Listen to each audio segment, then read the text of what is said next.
Let's go to Gene Robinson. Gene? Nicole, that story you just told is a familiar one. It's absolutely true. The difference between the white citizens' councils and the Klan. Back in the days of Jim Crow, and the Klan was lower income. The white citizens' councils were the Josh Hawleys and Ted Cruz's of their day.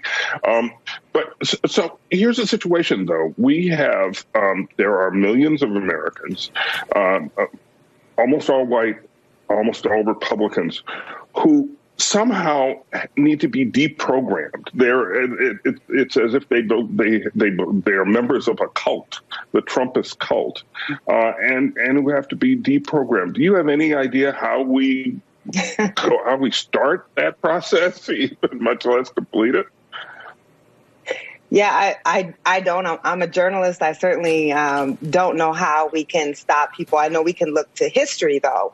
What ultimately breaks that power structure in the South is enforcement, right? There has to be consequences. And then once you get those consequences, I think then people have to take a second look at their actions, and they have to be much more afraid to do the types of kind of violence that we saw this week, last week, the violence that we've seen building, with what happened in Michigan, the violence that's being threatening now.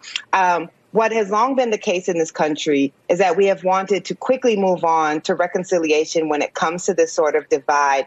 We've always been afraid that if you actually punish those kind of white nationalist element in our society, it will only make things worse. But in fact, what history shows is not reacting, not forcing accountability, only emboldens those people and those movements. So I think there has to be some real accountability.